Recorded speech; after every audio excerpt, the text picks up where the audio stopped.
esteja convosco. Está no meio de nós. Proclamação do Evangelho de Jesus Cristo segundo Marcos. Glória a vós, Senhor. Naquele tempo, quando Jesus saiu a caminhar, veio alguém correndo, ajoelhou-se diante dele e perguntou: Bom mestre, que devo fazer para guardar e ganhar a vida eterna? Jesus disse: Por que me chamas de bom? Só Deus é bom e mais ninguém. Tu conheces os mandamentos: não matarás, não cometerás adultério, não roubarás, não levantarás falso testemunho, não prejudicarás ninguém, honra teu pai e tua mãe. Ele respondeu: Mestre, tudo isso tenho observado desde a minha juventude. Jesus olhou para ele com amor e disse: Só uma coisa te falta. Vai, vende tudo o que tens e dá aos pobres, e terás um tesouro no céu. Depois vem e segue-me. Mas quando ele ouviu isso, ficou abatido e foi embora cheio de tristeza, porque era muito rico. Jesus então olhou ao redor e disse aos discípulos: Como é difícil para os ricos entrar no reino de Deus. Os discípulos se admiravam com essas palavras, mas ele disse de novo: Meus filhos, como é difícil entrar no reino de Deus.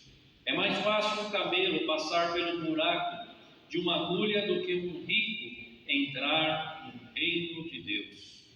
Eles ficaram muito espantados ao ouvir isso e perguntavam uns aos outros: Então, quem pode ser salvo?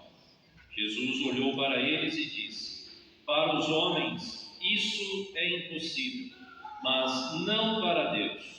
Para Deus tudo é possível. Pedro então começou a dizer: Eis que nós deixamos tudo e te seguimos. Respondeu Jesus: em verdade vos digo, quem tiver deixado casa, irmãos, irmãs, mãe, pai, filhos, campos, por causa de mim e do Evangelho, receberá 100 vezes mais agora, durante esta vida, casa, irmãos, irmãs, mães, filhos e campos, com perseguições, e no mundo futuro, a vida eterna. Palavra da salvação. Glória a vós, Senhor.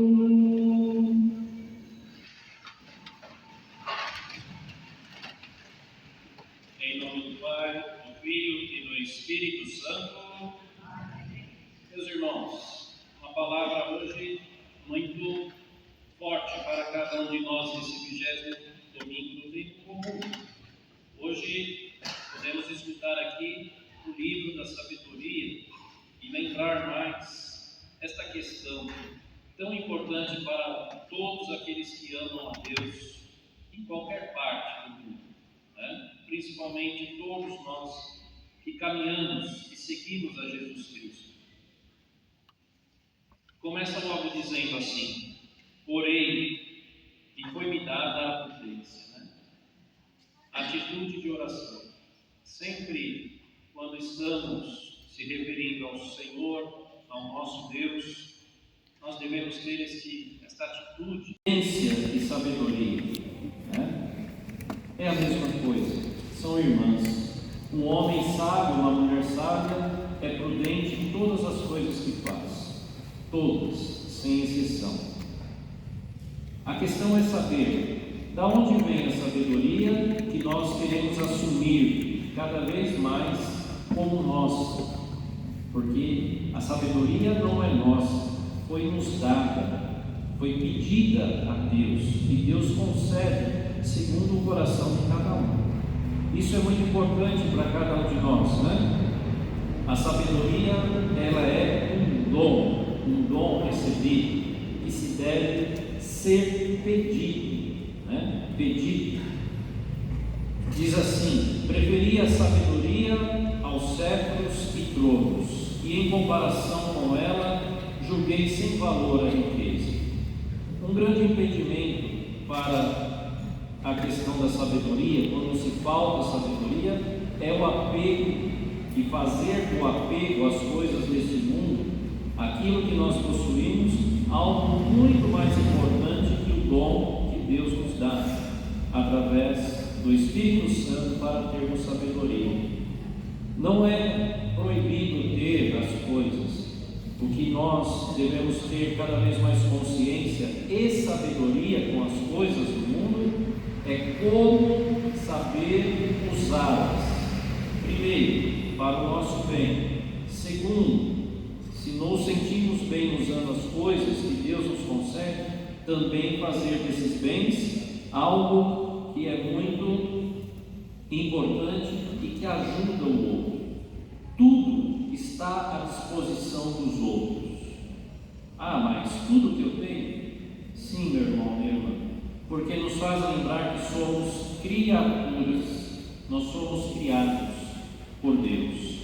A palavra de Deus, se nós pegamos ali o livro do Gênesis, e Deus disse: faça-se a luz, faça-se as águas, o céu, o firmamento, a palavra de Deus. E esta palavra hoje, ela é tida para cada um de nós como palavra que promove a sabedoria para viver nesse mundo. Mas como ela promove? Se você aceita, em primeiro lugar, em definitivo, que é palavra de Deus e não sua. É palavra de Deus. Todas as vezes que nós lemos as duas primeiras leituras do Evangelho, primeiro fala palavra do Senhor, de Deus, e no Evangelho se fala palavra de salvação, porque vem do Senhor como salvação para a sua vida, a partir do momento que você escuta e coloca em prática esta palavra.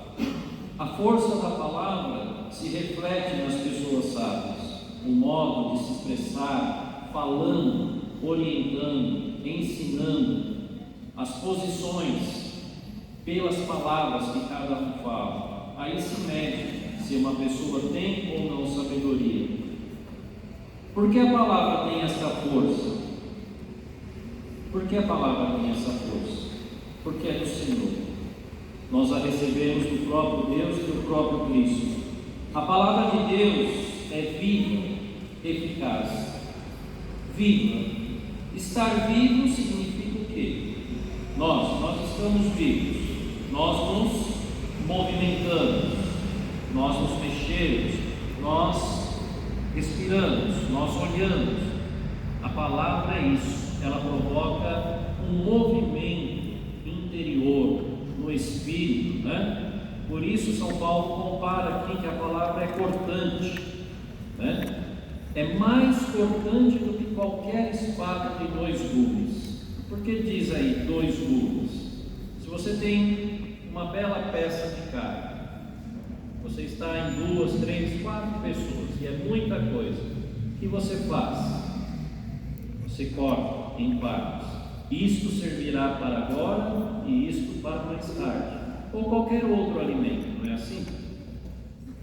Deus também faz com que a palavra provoque uma divisão na sua vida, porque ela te propõe: ou você entende, assume e vive pela minha palavra e transforma a sua vida, ou você rejeita. Por isso que Cristo fala que em meu nome vocês vão ser perseguidos e rejeitados por anunciar a mim a palavra. Cristo é a palavra definitiva do Pai. Os que aceitam o Evangelho transformam a sua vida. Os que rejeitam o Evangelho seguem fortalecendo a sua própria vida em si mesmo. Então a palavra é muito forte, como São Paulo diz assim, ela penetra, né, até dividir alma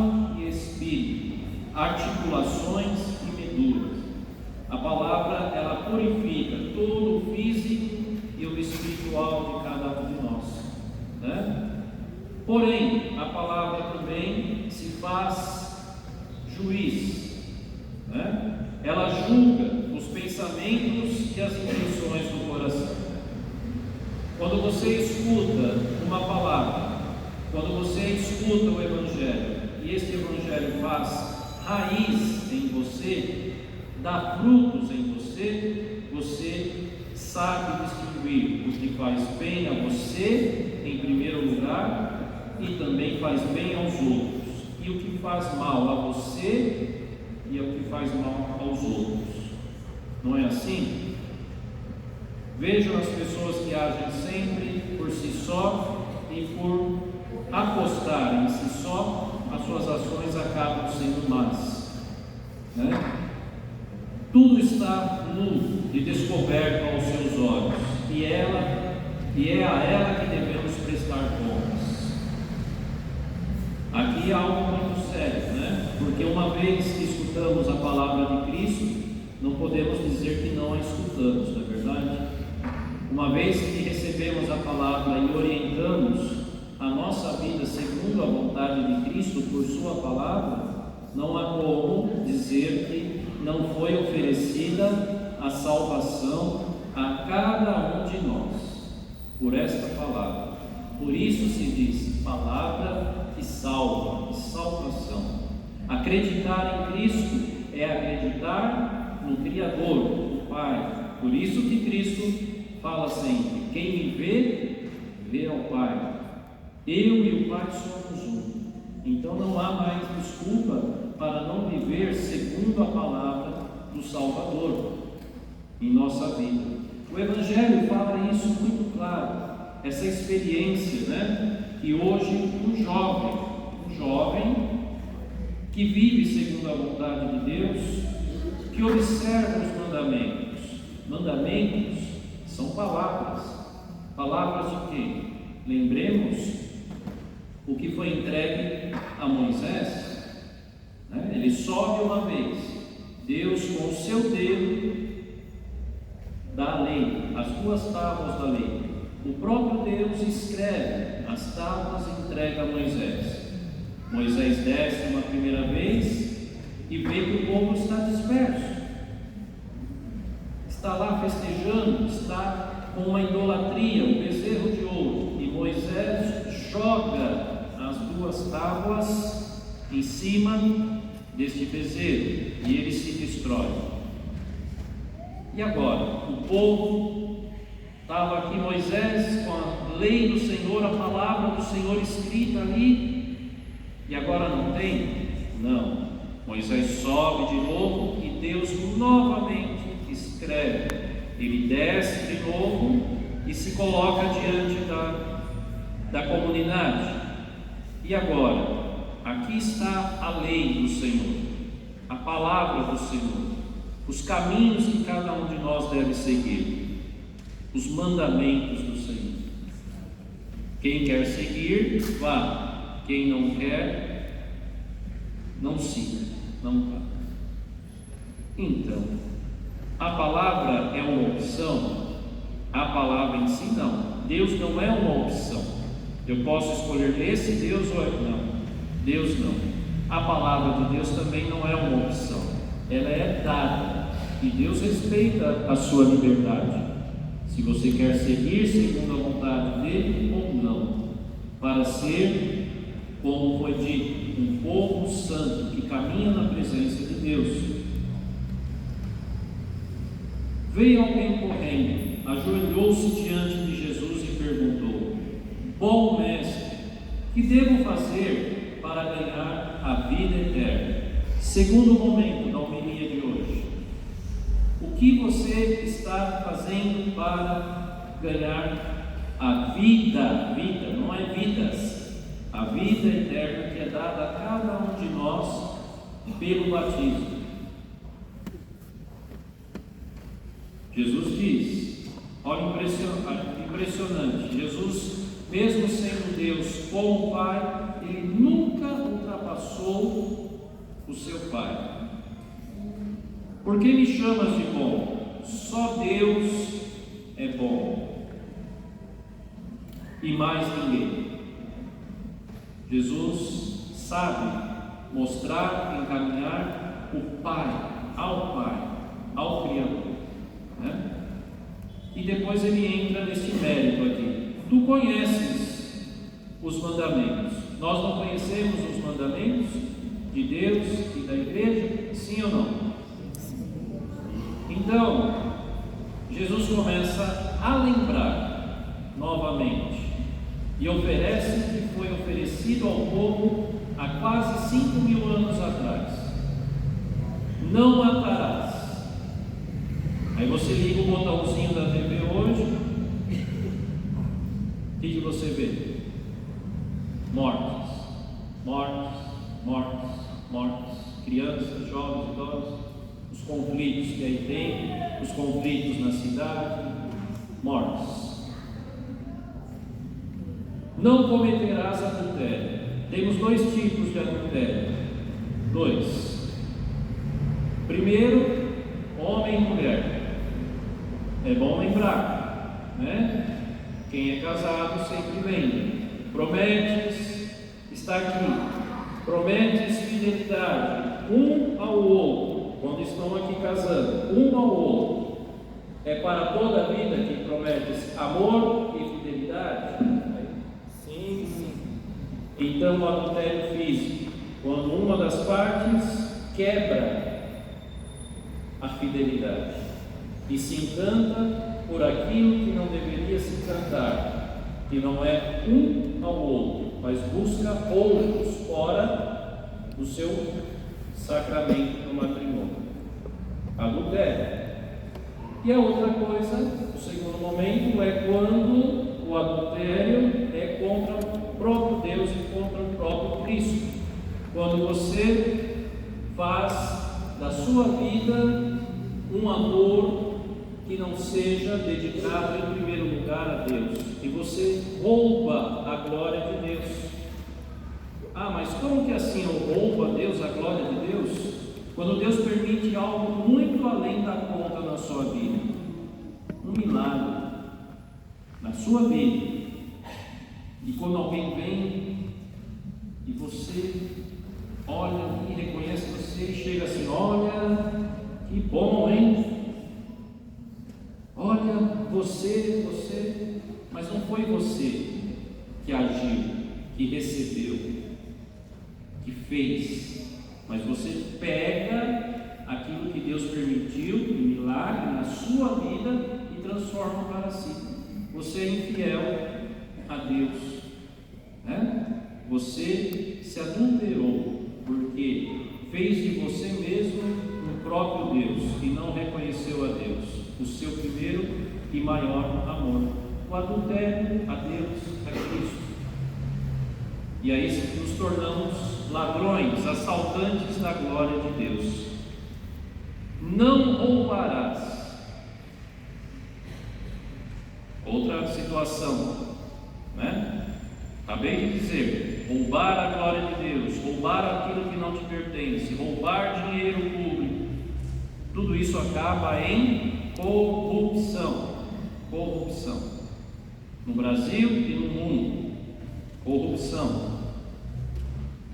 Ah, mas está só no Brasil, né? Então não mencionou eu. Bom, depende. Você já roubou alguma coisa? Lembre-se de Zaqueu: mestre, se defraudei, eu sei que eu defraudei umas 200, 300 pessoas, eu vou devolver 300 vezes mais, 3 vezes mais. Hein? Aí vai com você. Zaqueu, eu roubei, eu fraudei, né? Mas eu vou devolver porque eu escutei a sua palavra e isso me transformou. Quem tem coragem de fazer isso? Nossos políticos. Mas não é só os políticos que têm que fazer isso, o governo, não é verdade? Somos nós. Defraudei alguém, roubei alguém, roubei a glória de Deus. Como vou compensar a glória de Deus? Olha que situação, né? Não levantarás falso testemunho. Nossa, século 21 marcado pelo fake news. O que é o fake news? Uma informação, uma notícia falsa. Olha que situação, hein? 5.000 anos atrás, hoje, tão atual, propagar informações, seja na sociedade ou por interesse próprio, pela mentira, né? Só vai aumentar o pecado e a desgraça do outro. E você pensa que está se mantendo. Pensa que está se mantendo. Campanhas políticas aí. Palavras, laudos, tudo falso. Tudo falso. É muito simples chegar para alguém e falar, olha, aí o outro vai falar, prova. Aí você não tem a prova. Se você não tem a prova, é falso. Não levantarás falso testemunho. Não prejudicarás ninguém. Será que nós não prejudicamos metade de alguém, pelo menos, na nossa vida? Então, se prejudicamos essa metade de alguém, já não serve para estar dentro da vontade de Deus. E Jesus acaba dizendo aqui: honra teu pai e tua mãe. Grande desafio, hein? Aos jovens e aos adultos também, né? Porque se isso se cumprisse, os asilos não estariam lotados, as casas de repouso, né? Casa de repouso. Repouso para quem? Para você ou para o seu pai ou para a sua mãe? Né? Honrar pai e mãe. Por que honrar? Porque o próprio Cristo nos ensinou: quando vocês rezarem, digam desse jeito: Pai nosso. Reconheça a Deus como Pai, um Pai protetor. E a igreja vem e diz: reconheça Maria como sua mãe. Mas antes disso tudo, honre o seu pai e a sua mãe, para que os teus dias se prolonguem nesta terra. Olha que desafio, né? É palavra de Deus. Por isso que a palavra te coloca: ou você aceita e vive, ou você rejeita e vive como você mesmo. E Jesus recebe a resposta deste jovem: mestre, tudo isso tenho observado desde a minha juventude. A importância da catequese, a importância do pai e da mãe, junto com a igreja, os catequistas, de ensinar as crianças a palavra de Deus. Não abra mão desse privilégio que Deus te concede ali e ensinar os teus filhos os caminhos do Senhor. Os caminhos do Senhor, né? Tenho observado desde a minha juventude. Jesus olhou para ele com amor, e disse, fez uma proposta, né? Só uma coisa te falta. Uma coisa. Ele não disse várias, 1 milhão. Está faltando 1 milhão de não. Uma coisa te falta. Qual é esta coisa? Vai, vende tudo o que tens e dá aos pobres, e terás um tesouro no céu. Nossa, que coisinha, né? Uma coisa só, e essa coisa tem que ser essa coisa, essa uma coisa. O dar aqui, o vender, justamente era o que prendia esse jovem para dar o passo final para a vida eterna, para ganhar a vida eterna. Pense um pouco: o que falta para você se despojar, vender para longe de você, que te segura para não ter essa experiência da vida eterna? Pense um pouco. Pense. Vende tudo, dá aos pobres e terá um tesouro no céu. Porém, depois de tudo isso, de se libertar, me siga, me acompanhe, me escute, se prepare, se convença, viva por mim, para você anunciar aos outros a sua mudança, a sua conversão de vida. Mas quando o jovem, ele ouviu isso, esta única coisa que Cristo que o amou, que olhou para ele com amor, ele ouviu isso, ficou abatido e foi embora. Ao invés de seguir, Cristo oferece o seguimento, ele vai embora, porque era muito rico. Aí lembra daquela outra frase que tem também? Aonde está o teu tesouro, está o teu coração. Aonde está o teu tesouro? É um bom tesouro? Este tesouro vai te dar a salvação, a vida eterna? É lá que você deposita o seu coração? O seu coração? Paremos, pensemos, porque a vida passa muito rápido, e se você for ajuntando o que não te dá a vida eterna, o teu coração chega uma hora que não comporta, porque o coração precisa de vida, precisa pulsar, precisa receber a força do Espírito Santo, que é o maior tesouro da nossa vida, né? Esta força. Meu coração está cheio do Espírito, a minha riqueza é o Espírito, ou são outras coisas? Eu sou rico em quê? Jesus então olhou ao redor, saiu do diálogo cara a cara e entrou agora na comunidade. Olhou ao redor e disse aos discípulos: como é difícil para os ricos entrar no reino de Deus. Riqueza pessoal, mas também riqueza de si mesmo, porque o reino de Deus será dado aos pequenos, aos pobres, aos humildes. Que dizia semana passada? É preciso ser como criança para entrar e receber o reino de Deus. É preciso ser puro, pequeno, como criança. Então, meu irmão, minha irmã, Cristo olha para você, mas também Cristo olha para toda a igreja. Como está você e como estamos nós, como igreja, como comunidade, para desejar a vida eterna? Evangelho fortíssimo hoje, fortíssimo, porque mexe com a base que não dá vida, ou seja, a nossa própria segurança. Não fique seguro em você mesmo, mas aprenda a ter segurança naquele que te criou e naquele que te salvou, Jesus Cristo.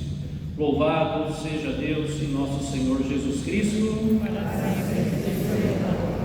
Vamos professar a nossa fé.